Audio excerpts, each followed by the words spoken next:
Hello, my name is Chris Thomas. Welcome to my channel. First, I'd like to cover a little bit of just a little bit of personal stuff. Naturally, I'm busy like everyone else. I work full time, I play full time, and I have full-time hobbies. So in between that, I eat and sleep, and then I've got people asking for help, and I'm always happy to help when I can. So, having said that, there's been a while since my last video. I actually had a major computer crash, lost 4 years of data. And in that data was about half of India, my safe locations video for India. So I lost all that. No big deal, I can put it together again. But I started thinking, well, maybe I'll just do something a little different for a while. We have time. We know the pole shift is, I know the pole shift is in February of 2023. So we have some time. So I thought I'd try something a little bit different because of one basic thing. I get people that contact me and want to know about how it would be just for a safe location in a very dangerous area. They don't know that. So areas like the Caribbean Ocean, Mediterranean area, India, of course, and southern U.S. And all these areas are, with the exception of the southern U.S., it's just areas that are very difficult. are just well, let's just exclude the southern U.S. for now. I'll get into that. But these other areas are death zones, particularly the Caribbean area, and well, I'll be covering all that. And this is what the map will look like. So, but I'll get to that in a moment. So that's the main message in this video. Now I will also be covering future maps as well. So some future maps, and I'm going to explain Earth's magnetics. I'm going to explain Earth's consistency as a planet and how it all fits together with the approach of Planet X and then the inevitable pole shift in February of 2023. So that is the main message here in this video, and so we'll get started very shortly. Thank you. I also want to add something, and that is I do get complaints about the slowness of my speech. I've tried to speed it up, but my mind. So just go here to the. This is what my last video, safe locations video. Hello. On safe locations for the country of Brazil. So you go to the gear icon and click on speed, and then speed it up to 1.25, and then my speech will be faster. So another thing I want to discuss very briefly is that, well, I'll put it in point form. Number one, the media is never going to tell you the truth about the coming pole shift. You're never going to hear it, the truth, from the media. Number one. Number two, you're never going to hear the truth about what is happening to the ground under your feet, the sea, or the atmosphere. You're never going to hear it from the media. It's always going to be spun. Number three, you're never going to hear the truth about what's happening in space launches. Well, that is to say, we used to call them space launches, but now we call whatever probes into the moon or to the solar system. You're never going to hear the truth from NASA or JPL or SpaceX or ESA or Roscosmos, any of the Japan space agents, they're never going to tell you the truth because they don't want you to know. And you can see in the video right here, which is going to be happening. It's much worse than that actually, but we'll cover all that. It's all survivable. You're never going to hear the truth about political goings on. I mean, almost by definition, you won't know about what the politicians are really doing. Now, there are a few extremely notable exceptions, but I'm not going to go into my political views in this video. But there are some specific exceptions in major leadership roles today. But I'm not going to go there. But essentially, you're never going to hear the truth in the media about anything. So, and this is what you're looking at is one reason why, because it's projected that most people will be unprepared for the pole shift, and they don't want them to prepare. It's more complicated than that, but that's wanted to say that. Now, I know that many people just don't have the time or even the skills to recognize something that's true based in physics. If something isn't based in physics, then it has to be subject to scrutiny. Now, so if you want to study the pole shift, this is really, Zeta Talk is the only reliable source for information on the internet. It's been out since on the web since 1995, almost since the beginning of the internet, and they've made many predictions that have come true. Now, the problem that we have, of course, is that the most powerful and the most influential and the most wealthy people on Earth have no interest in having Zeta Talk being read by you, the people. So consequently, since its beginning, the Zeta Talk message has been vilified, it's been lied about, it's been misrepresented in every way possible. And this is because the government forces have all the men and women power, all the time, all the money and the motivation to go wherever you think you can go to get the truth about Planet X and the pole shift. They go there. I've seen it. I've seen articles that came out, and I found out through Zeta Talk one time, several times actually, and I go there and I see the article. I won't get into detail, but I see the article, and then that's great. And so I make note of that, and so go back 2 weeks later, it's gone, been removed. Now everyone has seen video. A lot of people have seen videos disappear, and this is what happens: is they only want you to focus on your daily life, which is not that bad really, but they don't want you to know the truth about what's happening. So if you want to know what's going on, you can go into and find the newsletter the newsletter archives here. They're somewhere in this site here. Newsletters right here, and you can read. Now that's if you want to do it yourself, but doing a Google search on the internet, Planet X, pole shift, you're only going to get garbage and junk. A lot of people, and another problem is that most people can't understand the terrific, how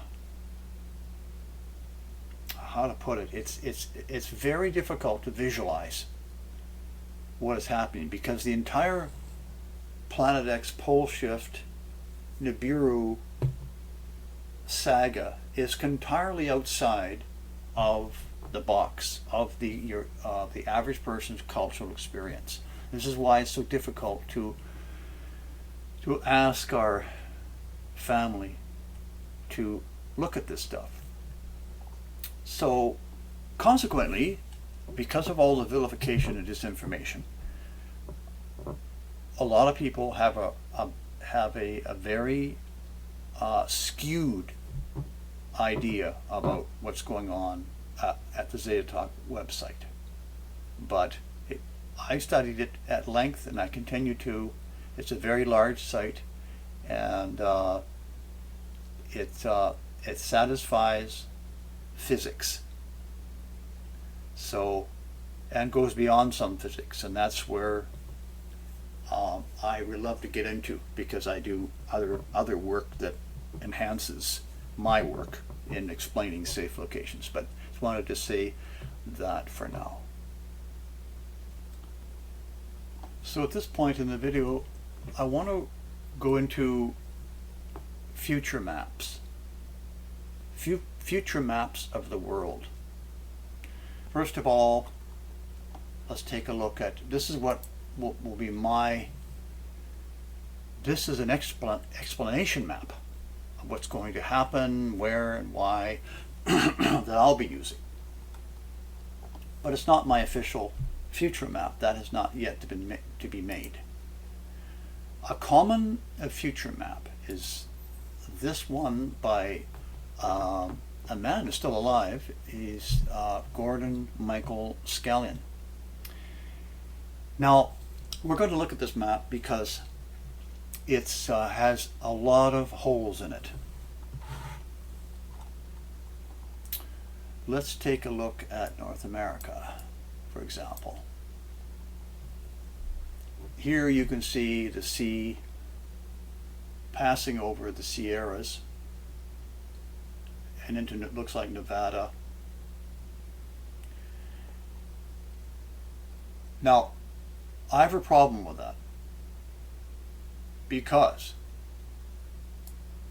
anyone who studied tectonics, movement of the world's continents, knows that the Pacific compresses. That's why it's called the Ring of Fire.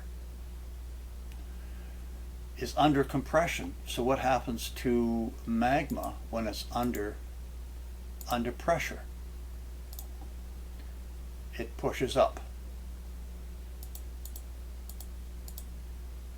So also, it's not just the magma. Well, the magma pushes up, and of course it finds a crevice, and it comes up through volcanoes. So that's why it's called a villa, because it's under pressure.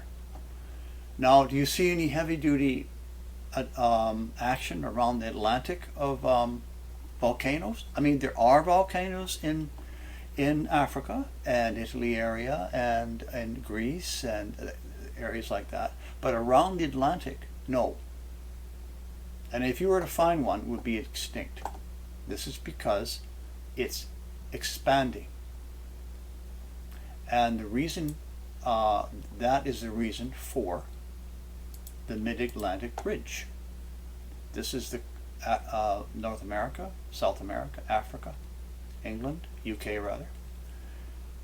This image is enhanced a little bit. The 3D effect has been expanded, but it gives you an idea of the size of the Mid-Atlantic Ridge, which is a 10,000 mile long mountain range. But what is it made of? Upwelling magma. Now, what happens is that the magma naturally has no choice but to come up, because when you have a split, a widening crack in a continent, between continents in fact, this would be Eurasia or the African continent. Let's take a look. Anyways, it's the African continent and the Eurasian continent farther north, the South American continent, and farther north the North American continent. So they are spreading. So therefore, what happens is over millions of years, the magma has come up and naturally has congealed on the ocean floor, making this range here. Now, magma has a great deal of iron in it, which is why you have a magnetic signature of it. Now, this image here was computer generated by NASA. Now, I didn't initially trust this, but I've also seen other. I tried to find it. It's in a video, one of my earlier videos. It's in one of my earlier videos. If you go back and you watch some of them, you'll find it. You'll see it in the video. But this is somewhat like that. Now, here you have the North Pole. Now, it's offset. The North Mag is offset from the geographic North Pole. The geographic North Pole is more like a concept. It's a spot, but anyways. So this is the north and this is the south here. So the south is even more offset by 600 miles, 1,200 miles or something like that. So that's why they're skewed in this case to the right. Now here you see a magnetic signature coming out of the oceans here. That is could be representative of the magnetic mid-Atlantic ridge. So really, Earth has 3 magnets. So you've got that going on. So get back to the map here. So the ring of fire is compressing. The Atlantic has no volcanoes around it because it's expanding. So how is it then if the Pacific Plate is being jammed underneath North America and South America, subducted, why would you have a big hole here? Because the reason why the Rockies and the Sierras and the Andes have been, and the Himalayas, in the case of India pushing the subcontinent of Indo-Australian continent pushing into Eurasia, has created the Himalayas. All these mountain ranges have been pushed up by subduction. So you're not going to have a hole there. You're going to have higher mountains. And in fact, the mountains here will apparently increase by 1,000 feet after this pole shift. So there is a problem there. Now this new land here, I have no idea where he's coming from on that. And there's a huge continent here. Again, I'm not seeing any reason for that.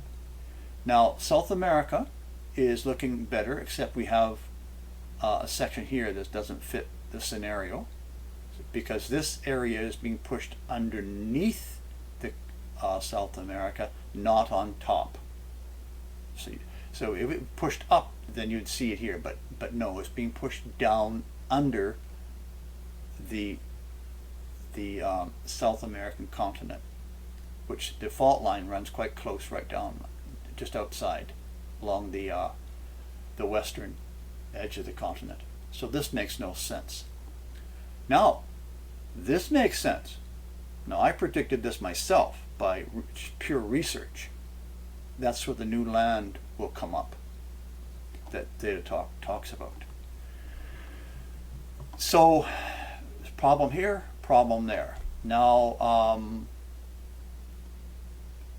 so this looks right here around the that's just flooding from the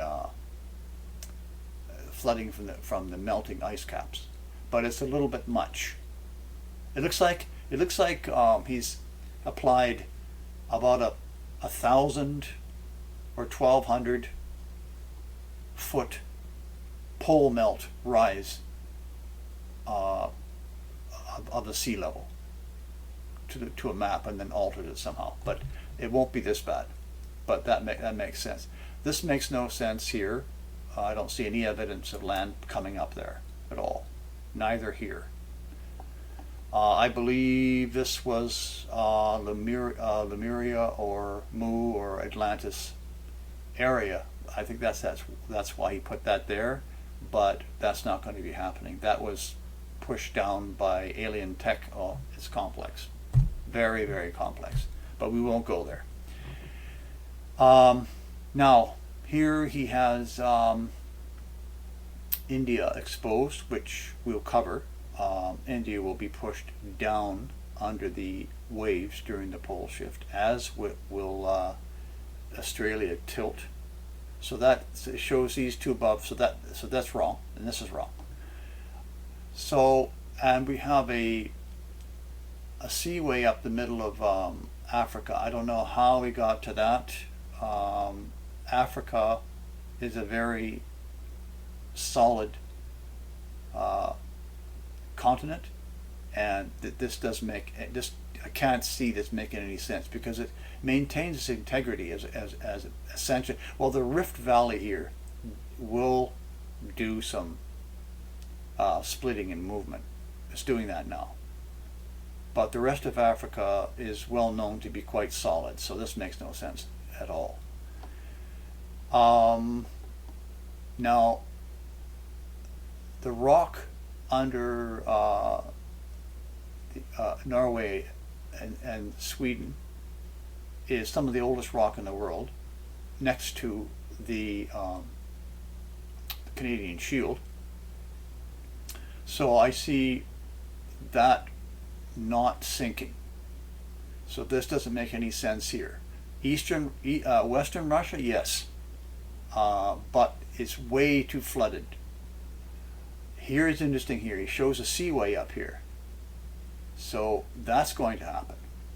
So is a mix of glaring mistakes and a few very interesting things that I agree with. So it's a mixed bag. Now this is, you hear about the U.S. Navy map, you know, it's like this, oh wow, the U.S. Navy is going to leak this map. Oh, well, I don't even want to hardly comment on it. It's just the most stupid thing. First of all, the U.S. Navy is not going to leak a map. And if they did, it's going to be, if they had one, it's going to be a lot more developed than this. Is just a very simplistic and silly. Somebody probably made this up years ago and put it out and misidentified it, or deliberately misidentified it. It's just silly, because you're not going to have a big section of sea here, because this whole side is being pushed up in the U.S. So it's just silly. I found this on the internet, my map, and of all things it was labeled as an Edgar Cayce map. So I made this up. It took me weeks to make it, and this is just a map that I put together for general safe zones in the U.S., because I was covering the U.S. at the time. And I made this one up a few years ago, what the orientation of North America would look like after the floods. And so that's my map again. So I just wanted to go over a few of those maps, just to give you a sense of, now other maps, this is probably the best one, was Zeta Talk. I use that quite a bit when I'm advising people as to what the weather will be like. I use it, you can't just take the weather from this map, but it gives you a good idea. Then I compare that with other maps that indicate airflow, and then I put the two together. That's a Zeta Talk map. This is a great map because it covers the sequence of events, major events in the last probably about 6 months, 8 months before the pole shift. This is another Zeta Talk map. Now this is one that I reworked, but it's taken pretty much directly from a Zeta Talk Nancy Leader's map. But I just I added 9 1/4 because of the California quakes, but we'll get into this a little bit later perhaps. So there's a few maps I wanted to cover, and so I just wanted to go over that. Thanks for listening on that. Okay, let's talk about Earth's magnetic field. Magnetic fields are generated by, obviously, iron, a ferrous metal. Here you can see the iron filings, and you can see them coalescing near the tips of the iron magnet. That's because the magnetrons, the magnetic particle, passes through the magnet and extends out the very end of the north, and it comes around and goes into the south. So you have a basic iron magnet here. Magnetic fields are very simple things, and they work with perfect integrity. I'm moving towards a point here. Okay, so Earth is essentially has a magnetic core, and the magma is also magnetic. So that brings the magnetrons closer to the surface of the Earth, and it creates what I call a catch point, which I'll get to in a minute, a catch point. So now there's only two things that can change a magnetic field. One is to destroy the iron magnet, and the other is to pass another magnet nearby. Now here we have two magnets nearby here, side by side, and you can see the field is altered from its normal configuration, being a single magnet. It alters and starts moving different directions to accommodate the other magnet and the magnetrons emitting and entering the other magnet. It's simple physics. So what happens when you have a magnet passing close to another planet? Now I drew this up years ago, and so here we have the sun. Now I drew this up obviously to explain why the solar cycle is at a I believe it was solar cycle 24 that was super quiet, and scientists tried to come up with all kinds of stuff to explain why, but really what it is because planet X here had its south pole more or less pointing at the sun, drawing in the magnetrons from the sun, therefore dramatically lessening the amount of sunspots on the sun.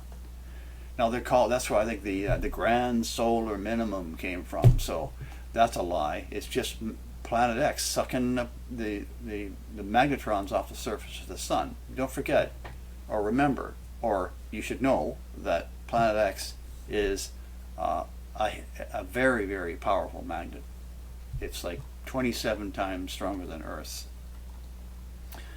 Now, on the other end of planet X, this is moving through the solar system slowly, more or less towards Earth. Its north pole is pointing increasingly. Now here I've drawn it lateral, the sun. This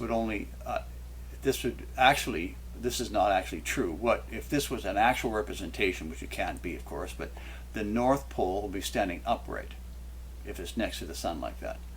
But for purposes of illustration, to illustrate a point, okay, the planet X is rising in the ecliptic. It's rising in the ecliptic. As it does so, it has to align its magnetic field, because as as it rises, it has to obey these lines of force. So essentially, Planet X's north pole is pointed at Earth. Now, and since it's rising above the ecliptic, which is the halfway point, the middle of a planet, speaking generally, don't call me on little details. I'm just trying to get a point across here, and that is that the fact is that Earth's Planet X's north pole is pointed towards Earth. Now, there's another thing I'd like to dispel, another myth or another falsehood that's flying around the internet that people tend to believe if they don't have a basis in physics, and that is you hear the story, these stories about Earth's magnetic field weakening. Well, that is just the merging of Earth's magnetic field with Planet X. It's been confirmed by Zeta Talk. It's obvious. You get two magnets next to each other, even though they're 50 million miles apart, they're still going to merge. So, and of course, you hear the stories of, well, it's a reality. It's not a story at all. It's a reality of the moving North Pole.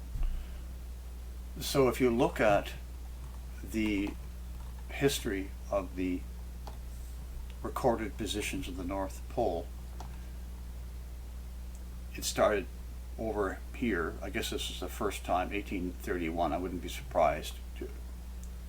So it's migrated, and look what happens between 1980 and 2000. Now we know Planet X entered the solar system on just Christmas of 2003. So it's about here. So now realize that before that it was speeding towards our solar system. So it's interesting that the pole start to move as Planet X is approaching, and in the solar system start to move more quickly.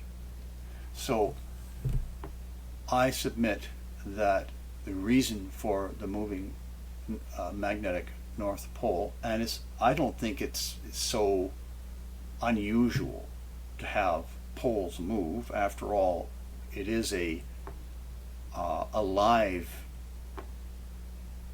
being. Earth is a live being with flexing and moving and flowing a magnetic magma, and it's rotating, and the continents are slowly moving and colliding with each other. So it's no surprise to me that a magnetic field would move like that. So, but doesn't seem to be any talk about the south magnetic pole moving. It's just the north magnetic pole. Why would that be? I submit that it's because Planet X has its north pole pointed at Earth. Therefore, our North Pole has been just adjusting to the nearby presence of Planet X. So, the magnetic field, very simple, and it's going to be adjusting according to the closeness of Planet X. I wanted to cover the major lie that the government of the world have been forwarding for a long time, and that's called the magnetic pole reversal. I'm going to explain why that is a physical, a planetary, a galactic, and a universal impossibility. Earth has, as we know, a magnetic field, and it is suspended in space as a constituent that is orbiting a magnetic monster, our sun. It's the dominant magnet in our solar system by far.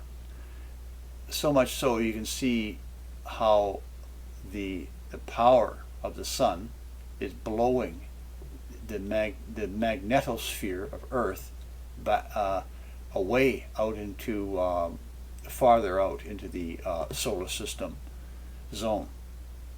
So this bow shock is the power of the sun blowing the magnetic field. But you see, Earth stands with this magnetic field quite comfortable, because otherwise you wouldn't have a bow shock, would you? So it stands there quite next to the sun, quite protected by the Earth's magnetic field. Now, given that the sun is the dominant magnet of the solar system, I ask, how would it be possible for Earth to flip poles on its own? It's not possible. The sun would have to flip its poles first, because it's the dominant magnet. So right away, that there's no talk about the sun flipping its poles. However, 10 years ago or so, they sent out a couple of satellites called Ulysses, Ulysses 1 and Ulysses 2, I think, I'm sure they were looking for some loophole to claim that the sun was going to flip as well. Because at some point, I remember seeing some so-called scientific article about the sun having 4 poles. So, but Ulysses proved that it didn't, although they tried to cover that up. But anyways, the sun has 2 poles. It's north and south. The sun would have to flip its poles first before Earth would flip its poles. So that's not going to happen unless the sun does it. Now, as it happens, we live in a galaxy called, we know that as the Milky Way. We're out here somewhere in the outer reaches. In the center of our galaxy is a bright center that has many very, very, very, very large suns that they would have to flip their poles first before our sun would flip its poles. So I'm hoping you're getting the reasoning here. So if for some reason, some fanciful, insane reason, the central suns of our galaxy were to roll and flip their poles, that means that every star, the billions and billions and billions and billions and trillions of stars in our galaxy, would all flip their poles together with the dominant magnet of the galaxy. If that was the case, nobody would know the difference. Everything would flip at once. End of story. This section will be about how the pole shift actually occurs. Planet X comes in from the direction of Orion, which is in here somewhere. And out in Orion is a second sun, 68 trillion miles away. In the direction of Orion is our sun's binary twin. Planet X orbits between the two. It's called a sling orbit. So in late 2003, Planet X was speeding inbound at an unbelievable speed. And it entered our solar system around Christmas of 2003. Now, there's so much that I could explain and corroborate with various events that occurred at the time and this and that, but there just isn't enough time and space to go into that, so I have to keep it abridged. So it comes in from below the ecliptic like that, from below, and it comes in, according to Zeta Talk, within or near the orbit of Venus. So it pops up just below the ecliptic.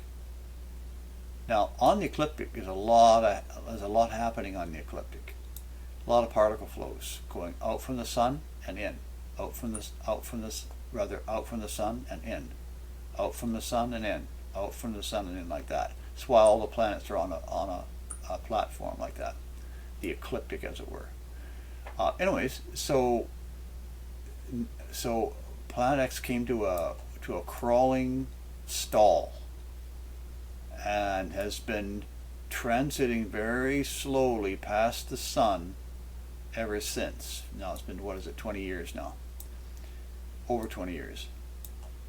So at any rate, Venus and Earth and Earth's dead twin that orbits on the other side of the sun. That's a whole lot happening that the government doesn't tell you about. At any rate, they're all crowded here in front of Planet X as it moves through the solar system. Now the thing here is that a surprising thing is that Earth is stopped in orbit. This is important for me to say that. Sometimes I think maybe I shouldn't talk about that because a lot of people just can't get there. But the reality is that Earth is stopped in orbit, and the seasons are being stimulated by a massive grid around Earth that are simulating and tipping Earth back and forth. Believe it if you are not. I don't care, but that's the facts. So Earth is like a deer in the headlights. Planet X advances, Earth has to back on its orbital track. Planet X advances, Earth has to back up on its orbital path. Planet X advances a bit more, Earth backs up a bit more. That's the way it works. So, because Earth couldn't get around it, and its repulsion force is too great. So, what happens is that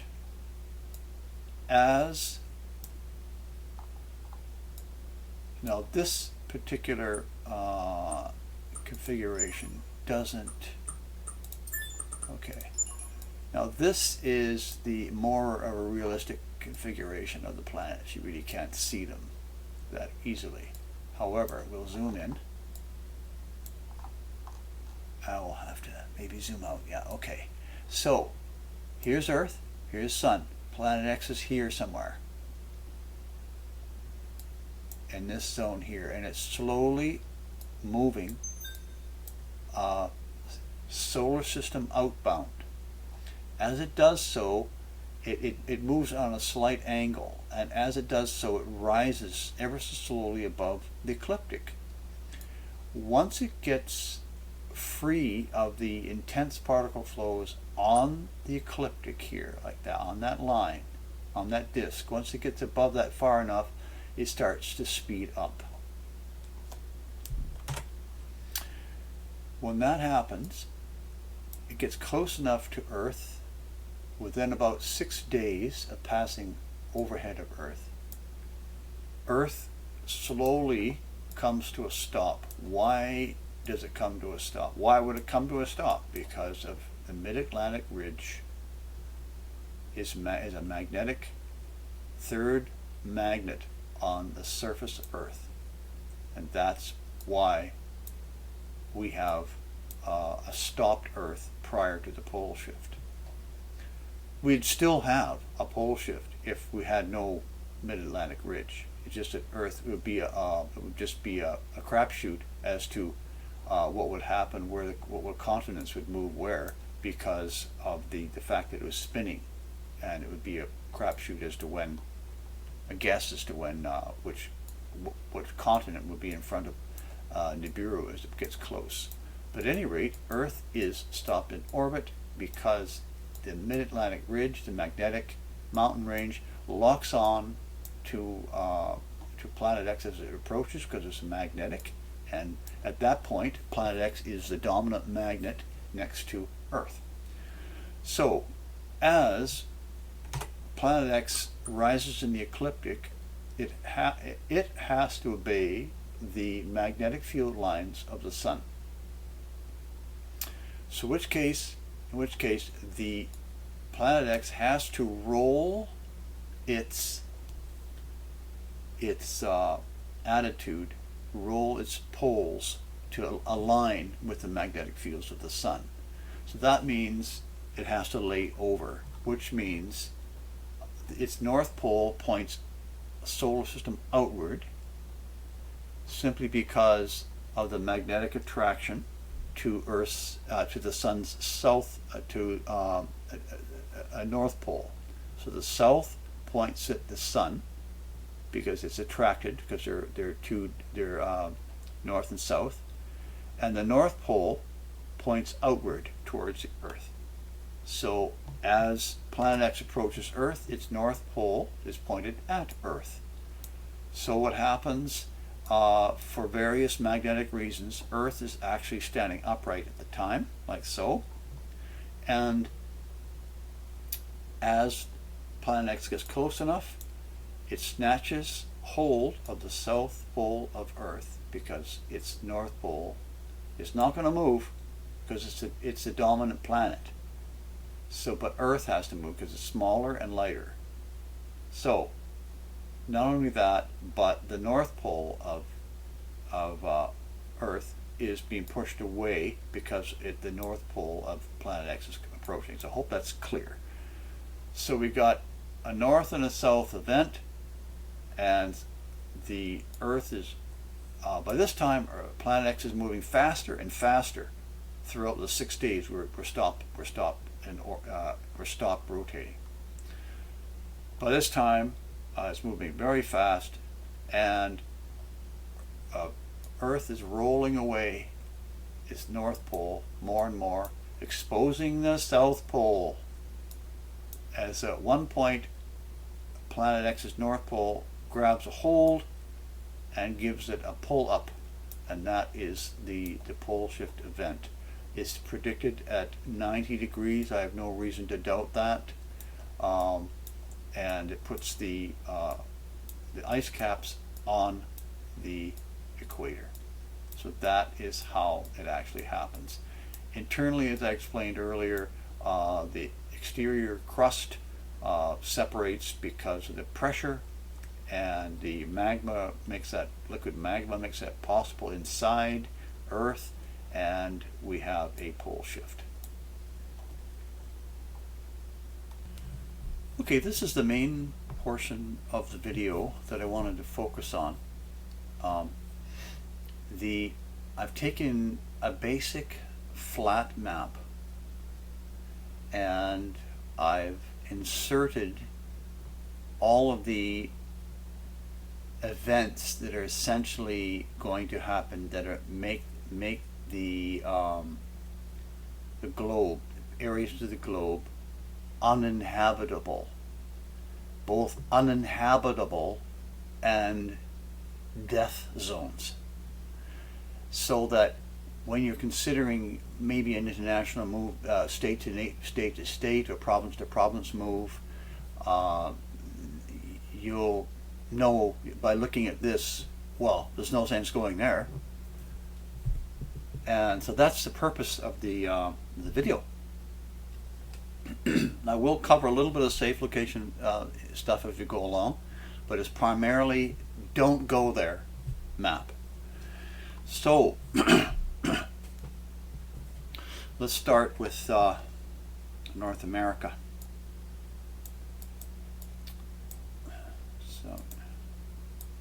So in the north, okay, well let me back up a bit actually. Let me just back up a bit here. Okay, so what we've got happening is we have the Atlantic spreading. Now I've looked at, compared on a globe, the new locations of the poles, and they're just too close. So, too close for the globe to stay as it is. So that means, we also know that the Pacific Ocean compresses. Now that's why they call it the Ring of Fire, right? So it's compressing. Now, also, I mean, if you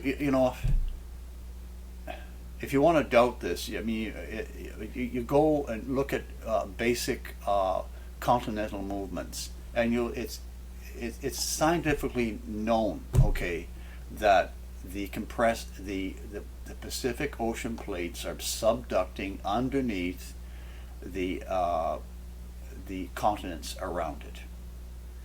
So it's under squeeze pressure. That's common knowledge.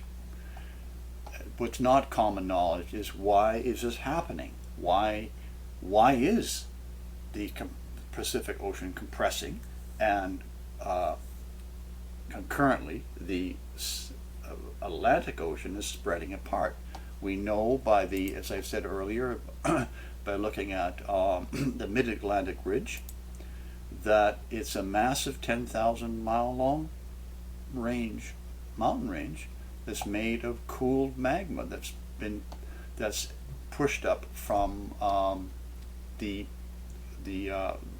outer crust, the outer mantle is pushed up this magnetic magma, forming this mountain range over 1 million or 2 million or 3 million years. Don't quote me on that, but this over a very long period of time. So we know that's happening. Okay, so that's the basic movement. Now so when we get back to the amount of movement, when I did a crude look at a crude guess at the actual amount of movement laterally of the continents, that is the compressing of the Pacific Ocean and the expanding of the Atlantic Ocean, when you look at the differential, it seems to come to about 6,000 kilometers. So how could that happen? Well, this is a pole shift, and there's no detailed records of what the last one was like, because the governments of the world don't want you to know this stuff. So it falls on people who do their own research on this and just get into it themselves. So, okay, so we know by Zeta Talk that the South Pole is just south of the Indian subcontinent, and that the North Pole is just off the coast of Brazil. Now, I'm going to do a little explanation of how the actual pole shift does happen. So I'll do that a little bit later. Okay, so, but we have the spreading and the compression. Now, what happens to North America? Well,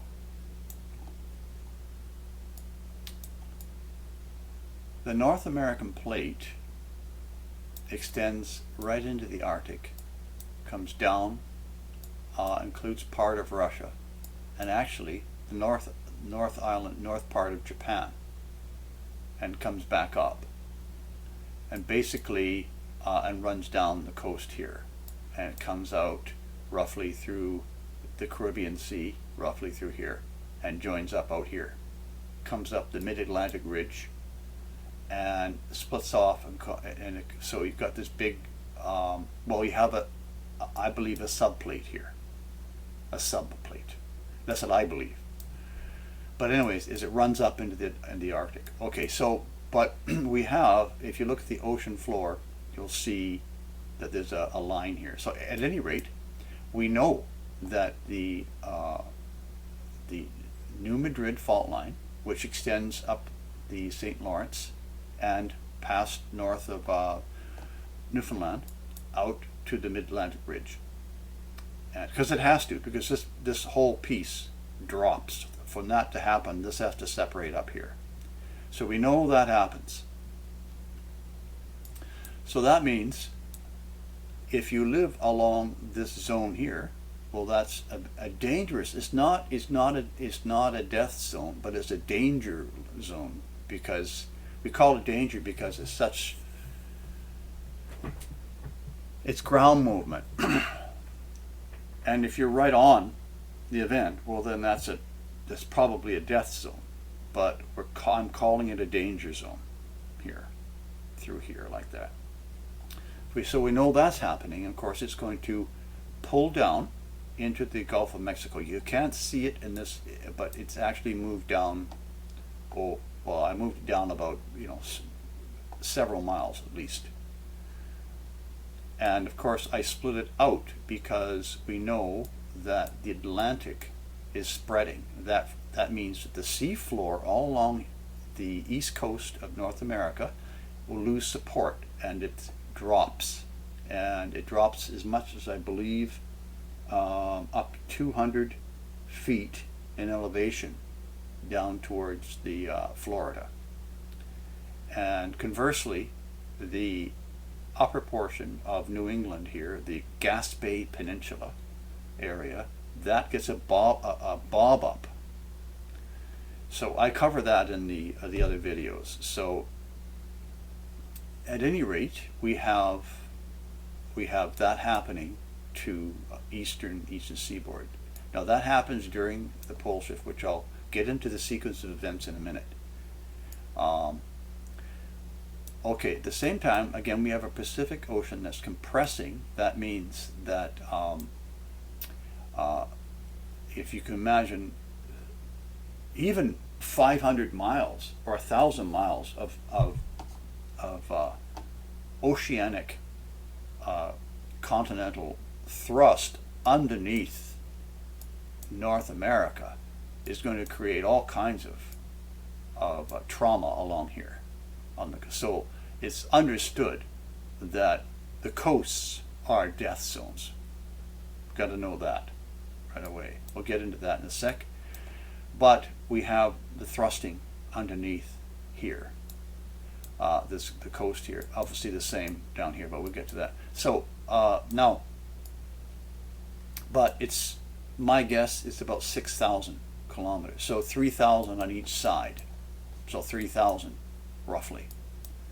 So that creates a lot of heat, and stories of old have said that the rivers boil and near the coast. So you don't want to be in a river valley close there. But anyways, that's slightly outside of the purview of this video. So because we know that the coasts are death zones. So we've got that subduction going on. So what's happening then is the whole the continental divide becomes a danger death zone right in here. Now I've explained that in the other video, but that's what's happening here. So 50 to 100 miles. So this whole mountain range from the Alaska right down to Mexico is being pushed over the plains of the central plains of North America. So that 50 to 100 miles is, you can expect mountains moving towards you. Not only that, but you also have layers of rock underneath, all underneath the plains there, that are going to break, and they're going to come shooting up through the soil. So it's a killer zone. So you don't want to be too close. I'm thinking 100 miles because the force can be transferred a long ways underground. So we're saying 100 miles from the continental divide. Now, so just before the pole shift, months, we're seeing it now in different parts of the world. where the volcanoes will begin to wake up, and so we can expect the young volcanoes from the Yukon through northern BC, and Alaska, and well, of course, we'll get to this in a sec out here, and through the southern British Columbia and Washington, Oregon. There's some very active, powerful volcanoes here. And there's one that I determined, I don't have, it's near San Diego anyways, and obviously the volcanoes in Mexico, they're going to erupt. Now what happens, of course, is that it's a pole shift. That means that the geography that is currently at the poles moves. So it moves to a new location. So consequently, you have different prevailing winds for most people in the world. So the winds will be coming from a different direction. Now I've drawn in the best I can. Now I know this looks weird. This is the equator.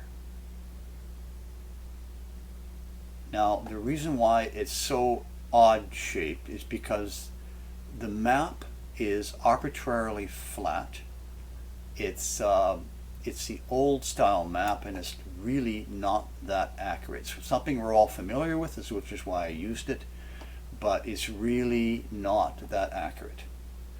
Not only that, we've got a compressing Pacific, we've got an expanding Atlantic, so there's a lot of movement.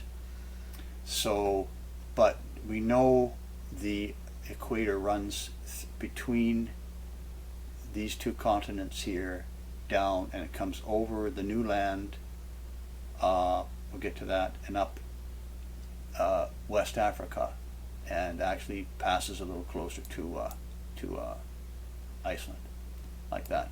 Anyways, so that means that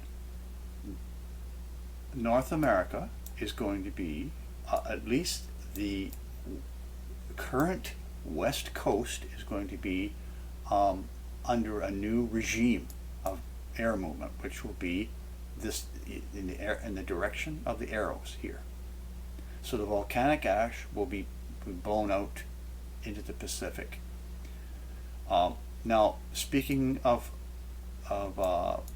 death zones, this area in Alaska here is going to get, now there's many volcanoes in this chain right here of islands, and they're going to blow ash out towards the equator, so in this area. So this area here, so I've always, if you see my Alaska safe location, the northeast area is the best area in Alaska, and it's mainly because of the volcanic ash movement. So that's happening in North America. Now also my home turf, if anyone from the Vancouver Island watching this, we've got the Wrangell Plate, which is driven under BC, which includes the Haida Gwaii, Vancouver Island, and parts actually of Alaska in here. But at any rate, Vancouver Island gets pushed, according to Zeta, about 75 miles north, and gets a bounce up. So it's a bit of a bumpy ride. So that happens to us. Now, of course, now the northern Canada is the permafrost.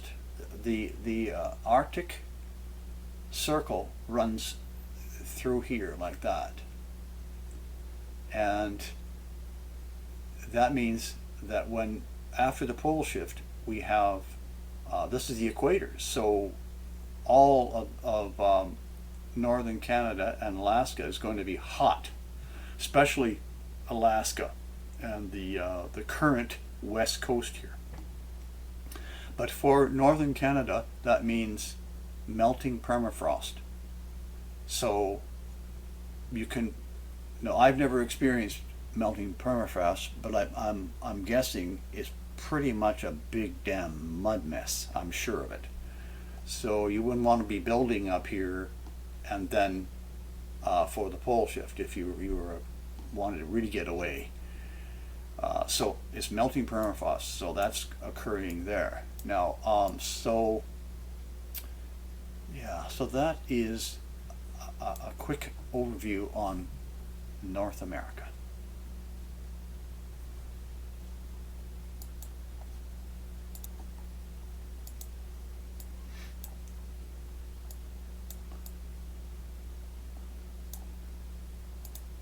Okay, let's take a look at South America. South America has several major problems, but it's, as it is in all parts of the world, I've found, most parts of the world, there's always a safe location. It's just what I try to get people to realize is that you have to, when you're choosing a safe location, you have to kind of figure out for yourself a few things. What I commonly say is, if you're going to set up in a remote area, is you don't want to set up next to a river, because the river's going to back up and it's going to flood your camp. You don't want to set up downslope from a dam or a reservoir, or, in my opinion, even from a lake downslope, immediately downslope, because that lake could break.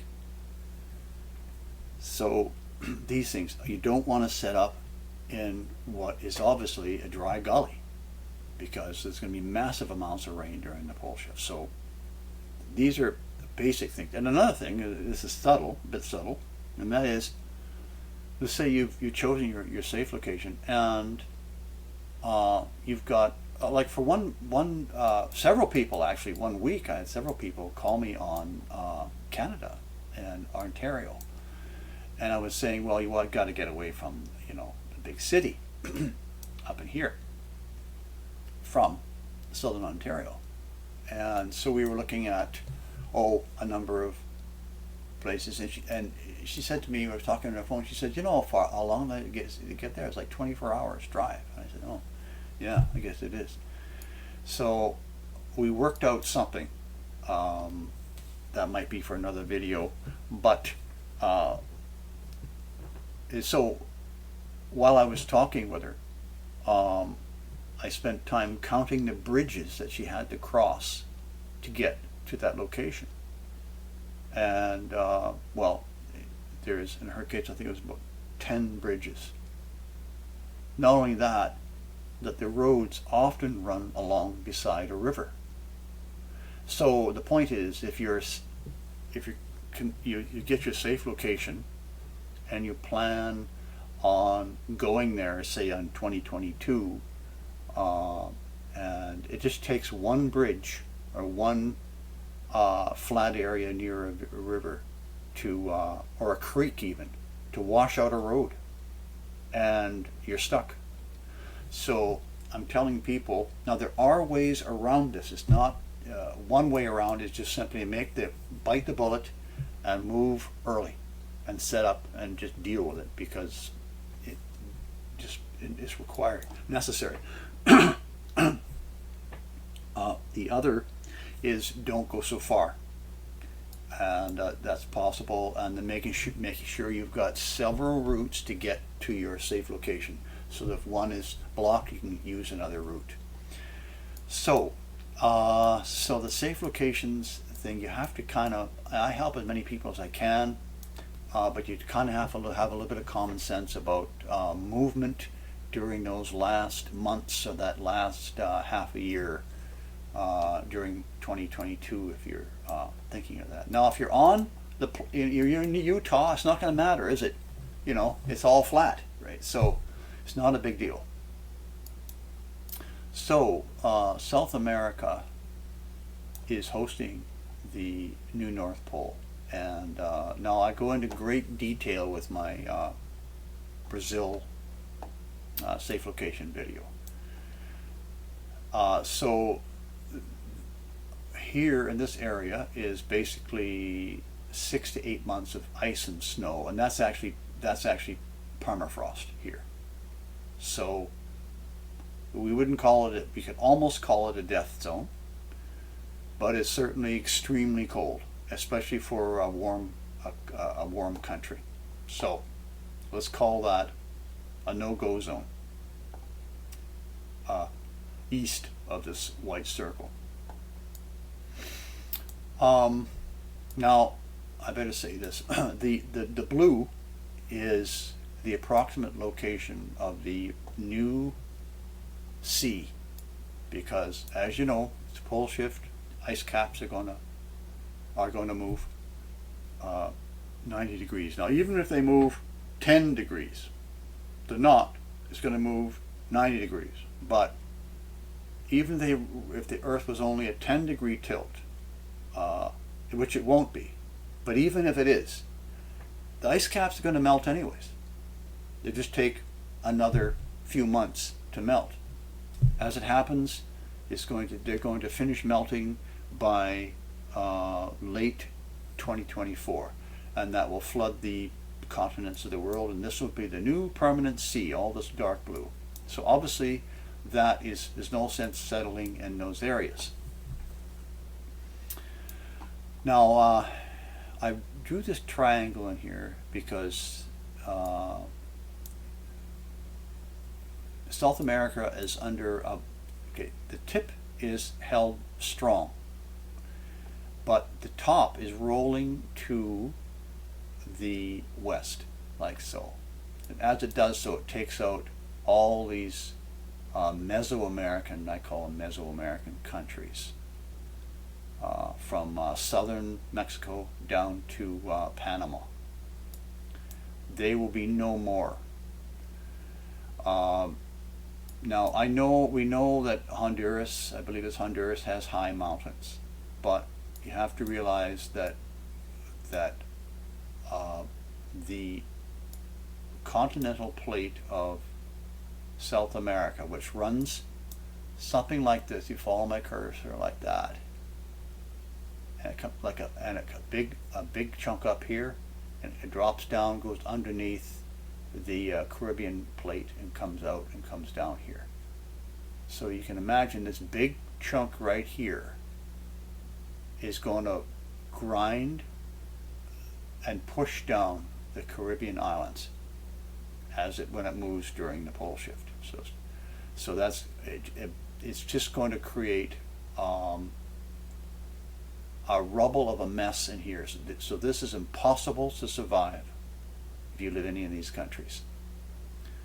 So I've just erased the islands there, because there was really no way to indicate what was going to happen other than just erase them. And it's the same with Cuba.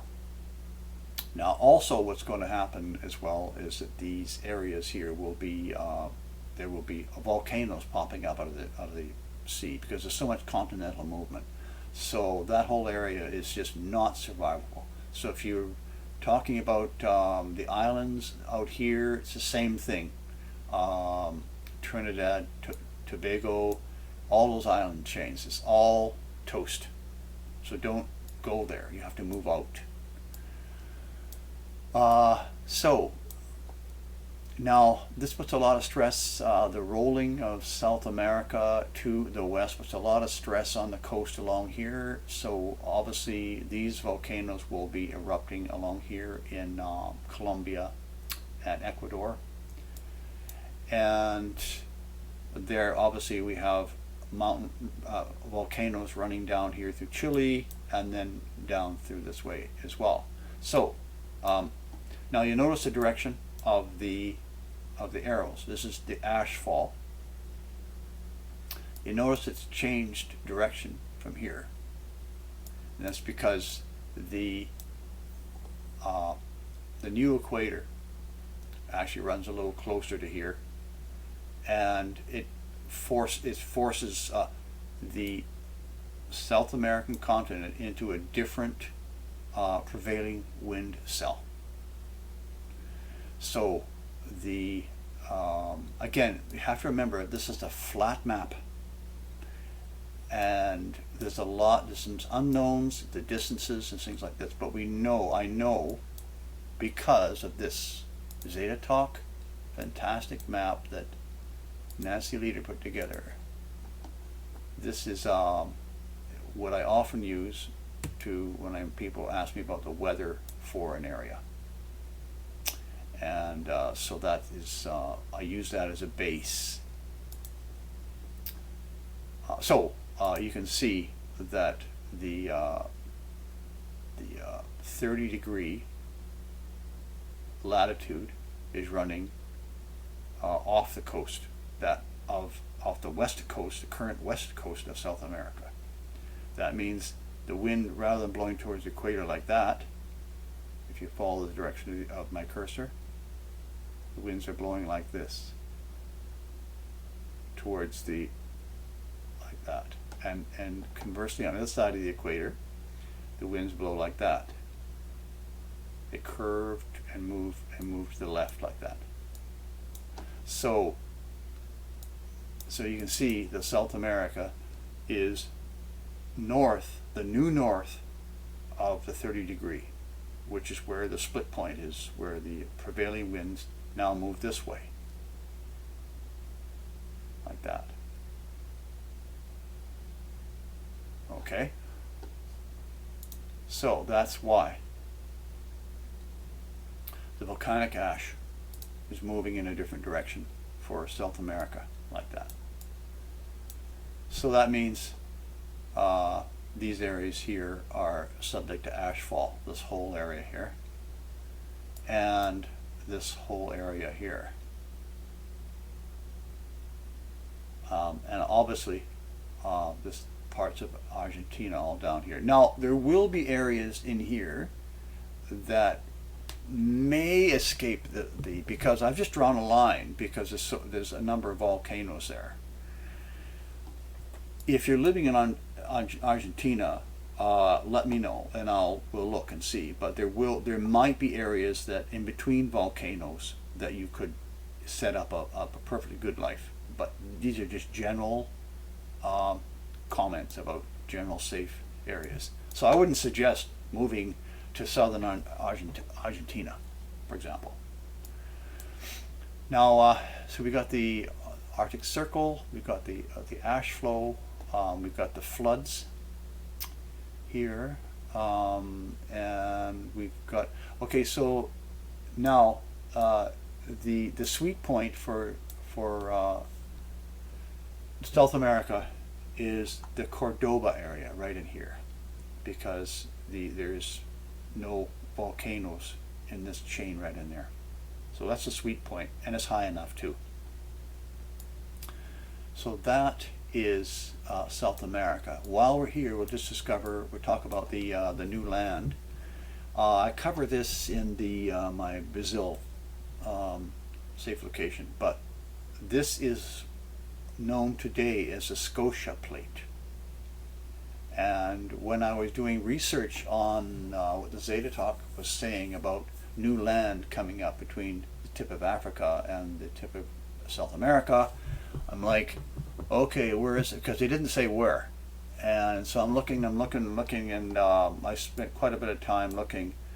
And I found a video on YouTube, and it showed over a period of about 25 million years a projection of the movement of the Scotia Plate. And basically, anyways, so what you'll see the video, I compiled a special little video of what I'm describing. And anyways, over the last 1 million or 2 million years, the Scotia Plate has been rising, and had been rising for millions of years before that. But it becomes quite obvious in that, so I figured, well, the only rising land that I could see was this. So I submit that this is where the new land will be. I would imagine it would be a fantastic place to be, but you'd have to move there with a lot of equipment and a lot of people in the outfit time. But I imagine that will take quite a while to be populated. So that's South America.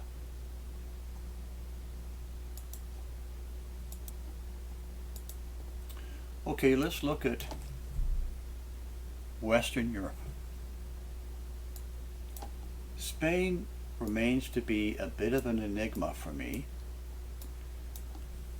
because Zeta Talk has said that Spain will be a difficult location because of the ocean wash from the Mediterranean Sea and the Atlantic at the same time.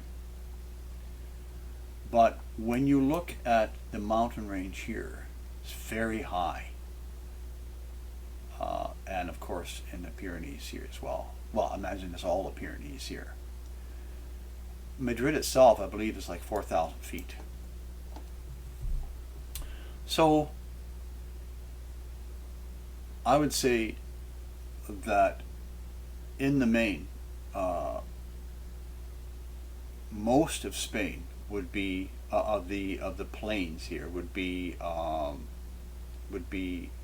possible, only a slightly possible survival on the highest points. Now, obviously, the mountains here will work for safe locations, but obviously coastal Spain in probably 400 miles or more would be a death zone because of the waves washing in. France, well, you can see half or more than half is very low and will be overwashed. Not only will it be overwashed, and let's say one other thing here too. The reason, okay, this is 675 feet rise in ocean elevation. As it happens, the pole shift waves are supposed to be about 500 to 600 feet high. Now, if you're near the coast, you're dead.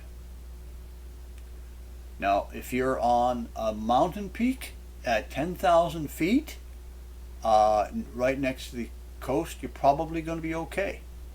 But at 4,000 feet, I don't know.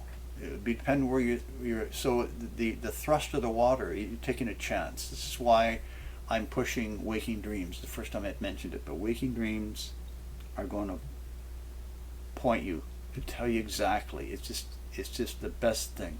So I'll be doing some stuff on Waking Dreams soon. Meanwhile, so the waves will reach with a lot of velocity into about about 100 miles inland. But after that, or slightly before that, the waves are going to shallow and become have less velocity, and just become a moving sheet of water, which is extremely dangerous, of course. Now, the farther it moves inland, the slower and the lower the moving water is going to be. So it kind of works for this dangerous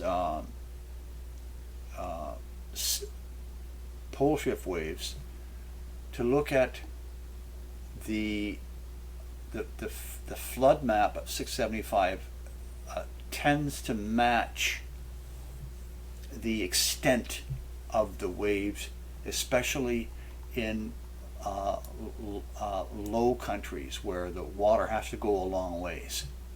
So that's why they kind of, in my mind, seem to meet. This is why I haven't created an ocean wash danger zone.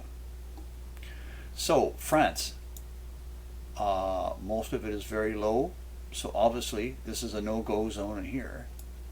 It's the same as we move up into Belgium and southern Germany is okay, because you have the Alps here. Now please don't, if I mislabel something, don't get into a snit. But I believe this is the Alps.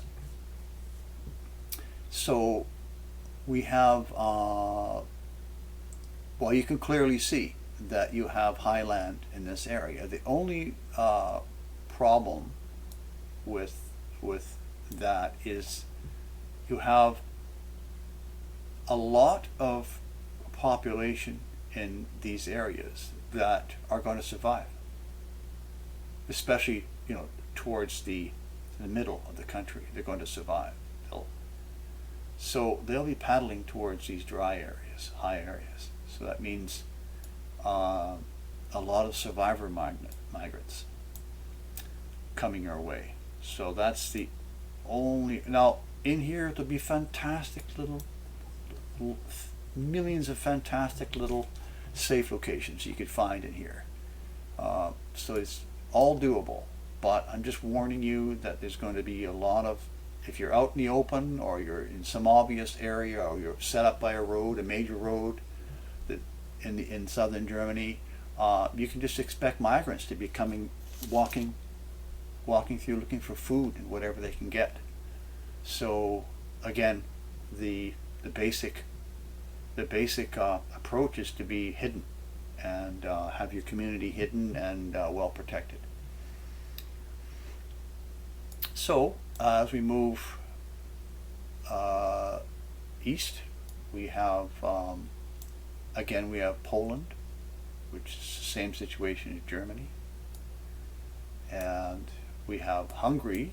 Now Hungary is an interesting situation because it's essentially protected by the coast, coastal mountains here against the waves, essentially.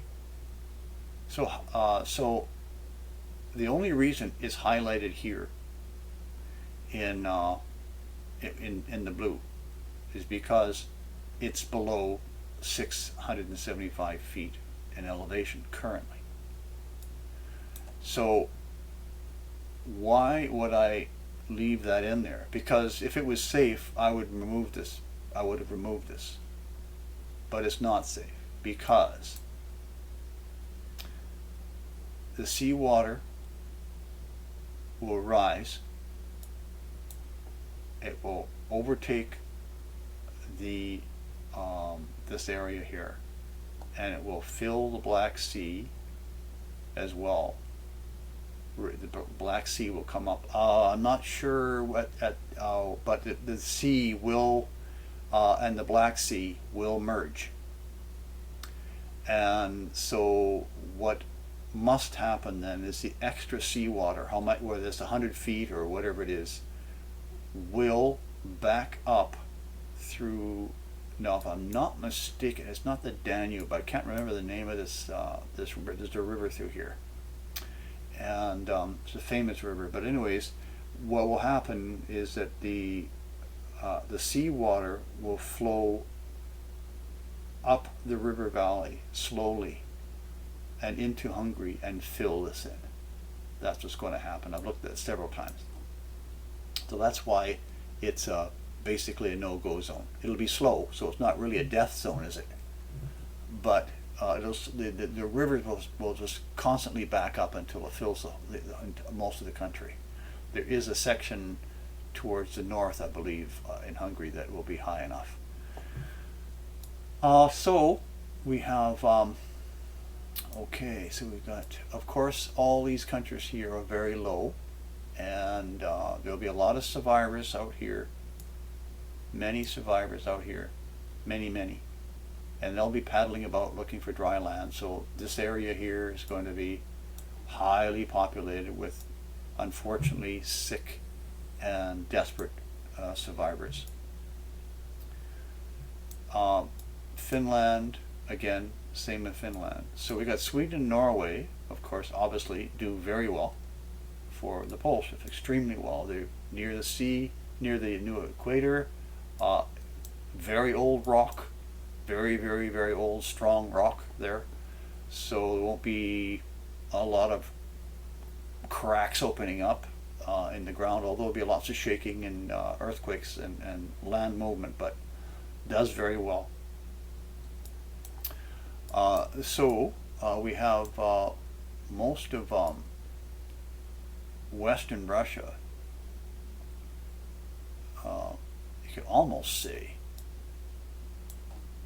probably a good 75% of Russia will be underwater. We will also have melting permafrost in these areas as well. Obviously, I've discussed that up here. But that's a minor problem, really, when you're, especially if you know it's coming. So we have the Ural Mountains here, which are a safe location. So if we move into the Mediterranean area, let me back up a bit. Now, you'll see we got ash flow going this way, and then we got ash flow going that way. That's because the 30-degree the new 30-degree latitude runs this way through here. That means the ash flow in southern Italy and existing western Greece will flow towards North Africa, like this. And the ash will flow from there's 3 or 4 volcanoes in the islands here, and that'll flow towards the Black Sea. I had a discussion with a gentleman in Bulgaria and the other day, and I was building this map, and I noticed the ash flow moving this way. So I got in contact with him to warn him, but he questioned me. He said, well, I'll look at it more closely. And so I looked at it as closely as I possibly can with a little bit of help from above. And so Bulgaria does okay. For the ashfall will move over into the Black Sea and won't be too bad, or almost possibly non-existent here, even though you have volcanoes here. So I've confirmed that. Now Italy, the peninsula of Italy is a death zone because of all the fault lines and the movement of Africa, which is rolling to the west. And as you can see, it's not quite in its normal position, but we'll get to that in a minute. So consequently, the floor of the Mediterranean Sea is dropping because of the movement of rolling and the movement southward of the current southward of Africa will move to the south and roll to the west. And so there's a lot of action going on in the Mediterranean seafloor. Also probably producing another volcano or 2 or 3. So that makes the Mediterranean islands very difficult. You can't necessarily call it a death zone, although being under heavy ash, living under heavy ash is a death. But so Italy is considered extreme danger, put it that way. So that is Western Europe.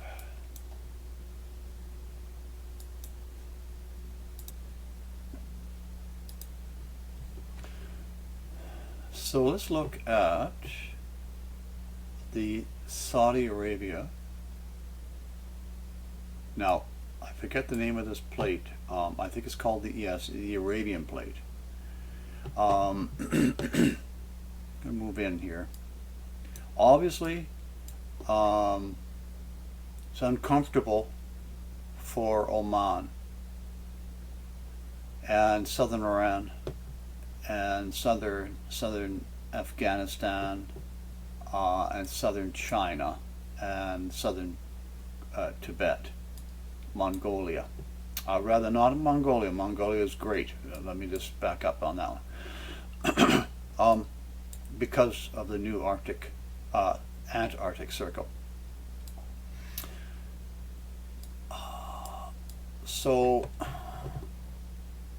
during the role of Africa,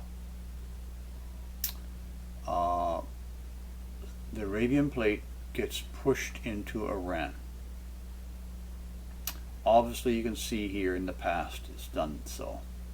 But anyways, it's going to be pushed into Iran. Now, Zeta Talk has explained that it's the top portion that rolls into the mountains of Iran. So that makes it very difficult for current Western Iraq and current Western Syria. Now, you can see two lines here.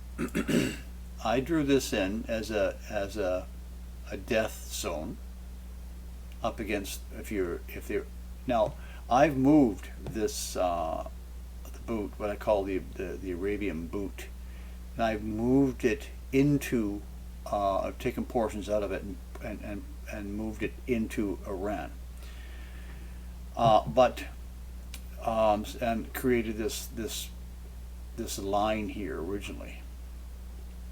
But the other night I had a clear dream pointing out, I was seeing the plate here moving towards pushing Iraq. In the dream I could see Iraq being pushed into Iran. So that was after I drew this. So when I came to amend the map, I could see this red line in my inner vision as I was beginning. So this red line represents what my oversoul has told me is going to happen. So he's saying, it was suggesting that the Arabian Peninsula, will be pushed even farther than I indicate here into Iran.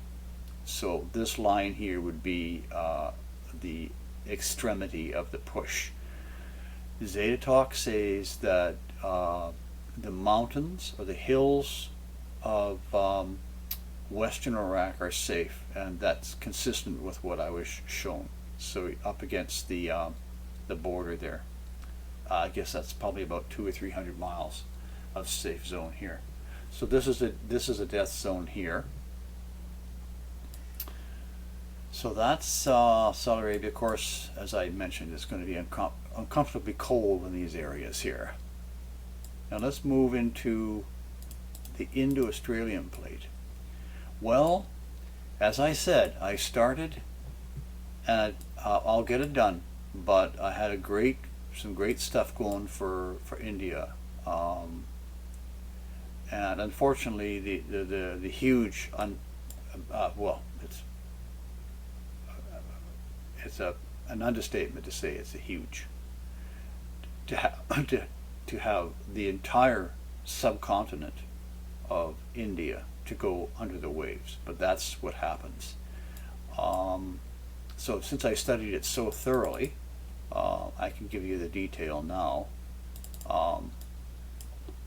With the compression of the Pacific, there was a lot of pressure on these plates in here, the Philippine Plate and the this plate here is known as a Sunda Plate, and that's going to be basically turned into rubble, except for for well, except for the Borneo, Papua New Guinea. Sorry, Papua New Guinea, Papua New Guinea. This island here, that is going to be spared the tremendous drubbing, as it were, that the Malaysia and Indonesia and the Philippines and are going to take during the pole shift. So this here area is that I'm circling now is, well, okay, certainly the Indonesia, the Philippines, Singapore, and the peninsula of Malaysia is practically a death zone. Regardless, this area is going to be extremely cold. So that in itself is practically a death sentence for extreme warm country. So the mountains of Laos are, well, again, pretty cold here, but survivable, and so this area will be a little bit too close to the new Antarctic Circle to be livable, in my estimation. So now let's back up a little bit. So the Indo-Australian Plate is outlined in the black line. That's one continental plate. Now, it's said by human science, they say that well, there is, you can see it on the seafloor bottom. There is a fault here in between the subcontinent of India and the Australian plate. But they make it quite clear, and it's quite obvious that by other means, it's obvious that India will go down under the waves completely during the pole shift. And the reason for that is that the Himalayas are the, shall we say, the trigger point for a great deal, for all of the major earth change events, dramatic global earth change events in the last 6 months, 8 months. We're not sure of before the pole shift. But anyways, this plate here is going to tip. This side comes up because the Pacific Ocean is subducting under it. Now, even though New Zealand is on the plate border, which it does get a lift up, apparently, according to the Zetas of Zeta Talk, the double island of New Zealand does okay for the pole shift. So it's actually a safe location. Eastern Australia gets a push up because this whole plate end here comes up. And so Western Australia, you can see here. Now you can also see my video on Australia as well, and New Zealand, safe location video. So this Western Australia goes right into the waves. It'll happen all at once, and the water just slowly move across the continent like that. At the same time, India is being driven under the Himalayas, which is why the Himalayas are so high. Now, originally, it's 25 million, or about, if I'm not mistaken, I think it's 250 million or more years ago. The Indo-Australian Plate, this plate was down here, and Africa was down here as well, at this part of the globe, and also South America was locked in.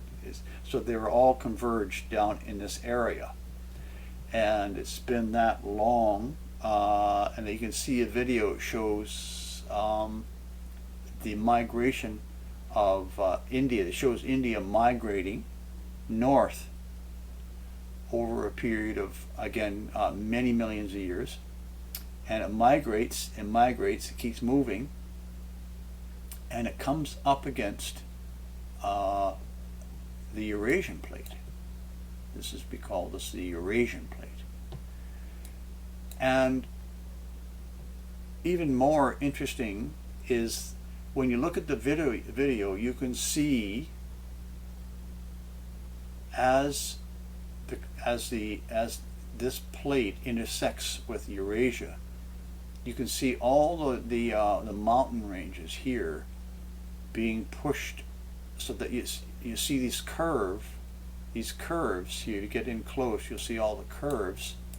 These curves are all caused by the compression of this huge plate being pushed against the Himalayan area here. And you can see it's over millions of years. It was pushing into Tibet, and you see the mountain ranges just rippling and curving away like that. So that's why they're like that.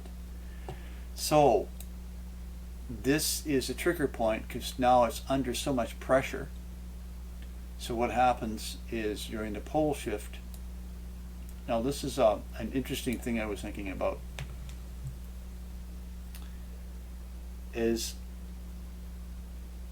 when the outer crust that we stand on, down to who knows how many miles, tens of miles down, separates from the softer magma of the outer mantle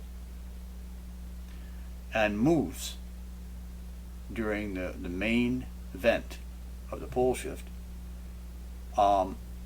This releases a lot of locks and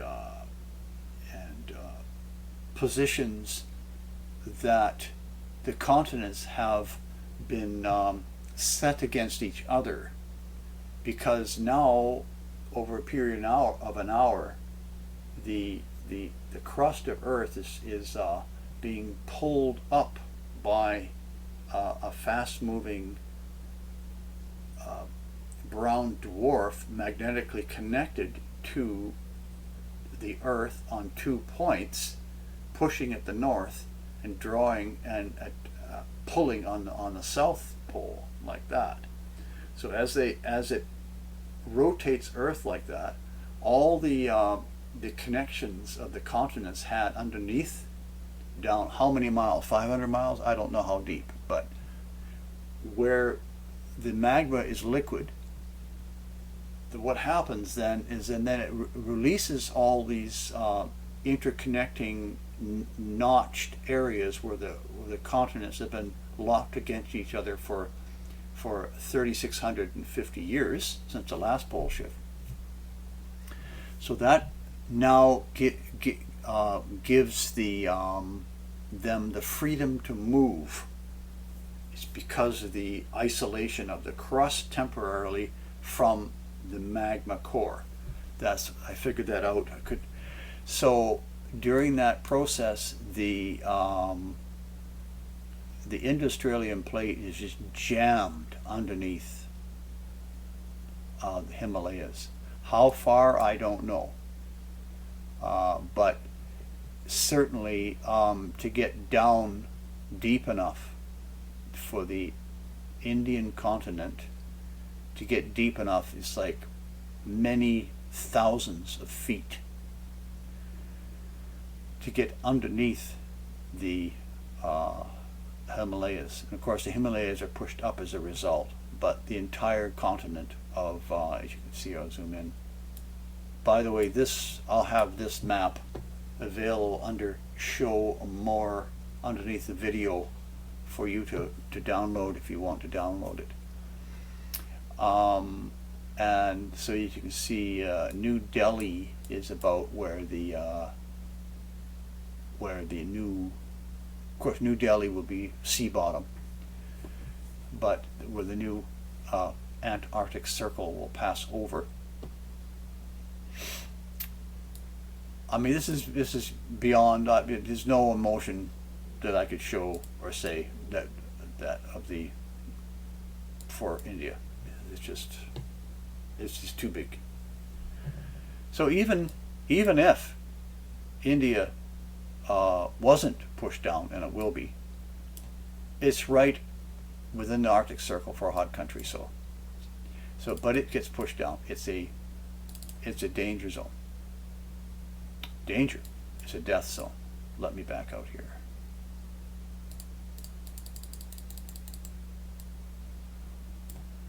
So down, up. So we've covered this area here. So this join between the official human named Australian plate and the Indo-Indian plate will not separate or break.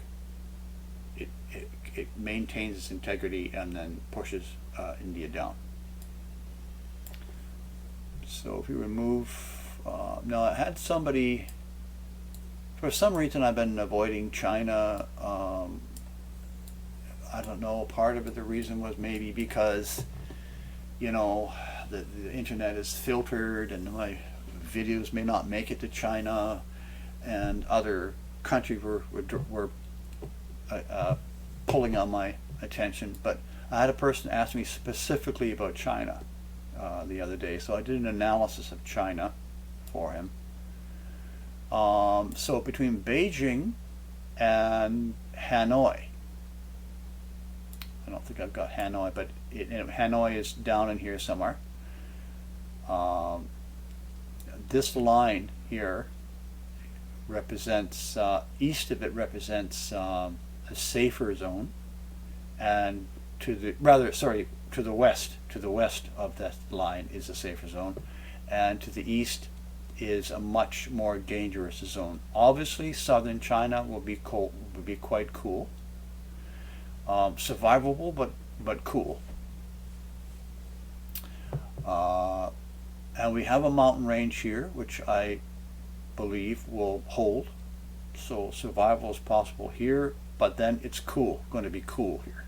I believe about 50 degrees latitude, and I live at about 50 degrees myself. And well, you know, we get snow sometimes, we get rain, sometimes a hot summer, so fairly temperate weather. So doable.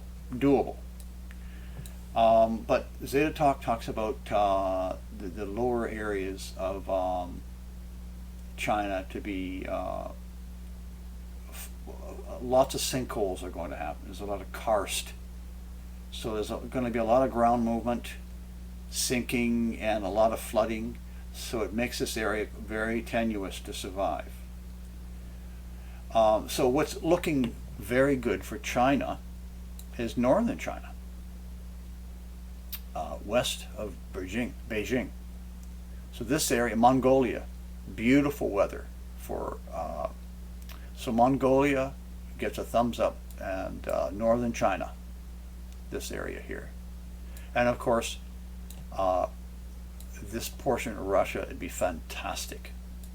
A fantastic area. So this whole area is a fantastic, warmer to hot, and great growing seasons. Be wonderful life here. The Kamchatka Peninsula has got volcanoes all the way down here, and so they will be blowing this way, that way, like so. So any volcanoes here blowing out into the new south, into the Pacific, like so. All right, so that's obviously we have danger zones here where it's flooded, and of course if you're in Korea, well, we have safe areas here, so that's Korea's good. Be nice and warm, and similarly, so you're good. You're good in this area here, unless there's a volcano. I didn't identify any volcanoes necessarily in here, but you can always contact me if you have a question. But these are good areas here, all here. So let's take a look at Africa.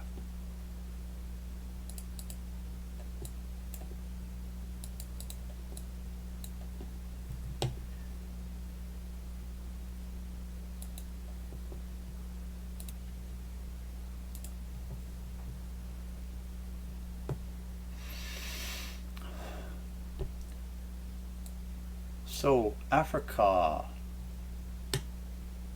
well, the continent does well itself. Obviously, the coastal areas are death zones, as are all coastal areas of all continents. Now, so it does very well. It rotates. It's still close to the equator, so it's going to remain warm to hot. Although I've approximated the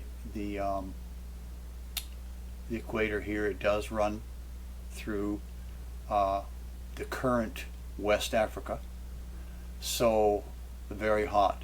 Now there are volcanoes in this area here, so you'll have to watch out if you are going to be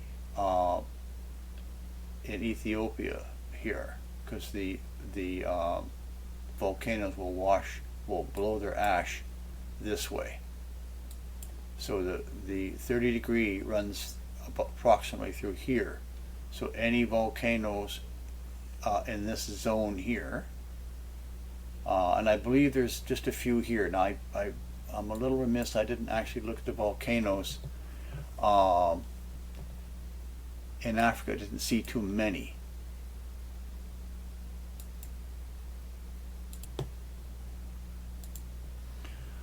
So if we were to take a look at volcanoes in Africa, now these would be probably volcanoes that were both very old or young, but it's the young volcanoes you have to be careful about. So we have a volcanic province in here, and a volcanic province basically here. So that means, just translate that back to our other, that means these volcanoes in this province here, this volcano province will blow out over Kenya, Somalia, Ethiopia. So this area is not recommended at all. Neither, well, Madagascar has its own volcano, so southern Madagascar.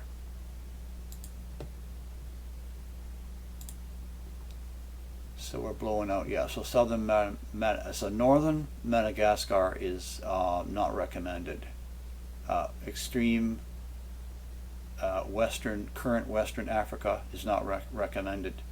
Now, again, if you're living there and you're curious, and you can always contact me, and I will tell me where you are, and I'll give you an opinion as to what I think is going to happen. But basically, it's volcanoes we're worried about here. There's one other major concern, which I'll get to shortly.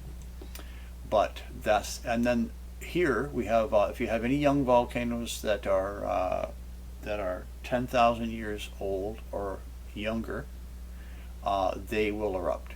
So you'll have to do your research if you're near, or certainly if you are going to be. Well, this is kind of like a dead zone, and not a dead zone, but you've got the 30 degree latitude going through here. So that'll have to be looked at on a case-by-case basis. Case-by-case basis.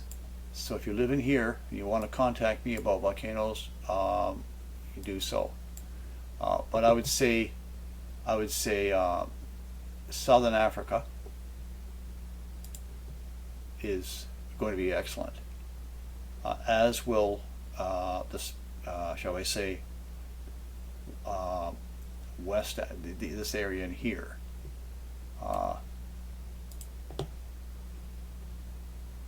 So again, it'd be case by case, because you see the ash flow is going to flow this way,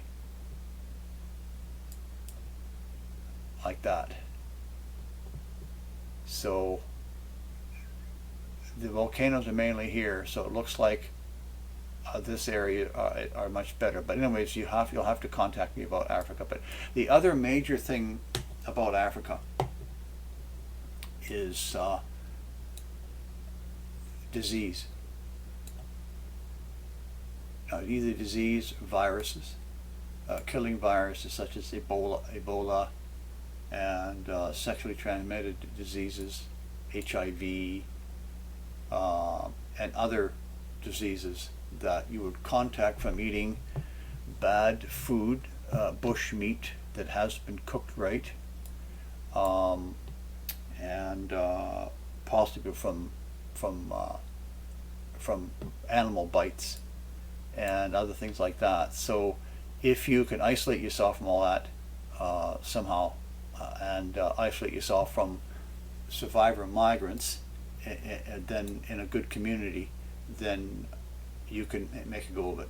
And it's also suggested that by Zeta Talk that South Africa will be a good location, popular, because it, generally, I've never been to Africa, but over the years I've seen lots of videos and exposés of Africa. But it's pretty obvious that Africans are self-sufficient. I mean, I think we know that. So we have South Africa, which is more developed, will be a jumping-off point for the new land here. So, but that's kind of off topic. So we've covered North America. Greenland melts, becomes viable land. Antarctica is right on the, I realize the map does not show that because of the limitations of the map and how things are moving.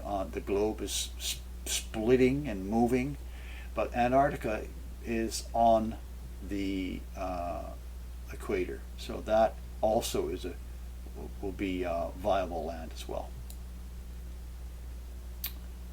So I think that just about wraps it up for what's happening for places not to go. Okay, well, this is the end of the video. It looks like it's 2 hours long. I'm sorry about that, but there's so much to say. So I hope you found it interesting and helpful, and if you need to contact me, you can do so in the comments section below the video. Thanks very much for watching, and this is Chris Thomas signing off, as it were.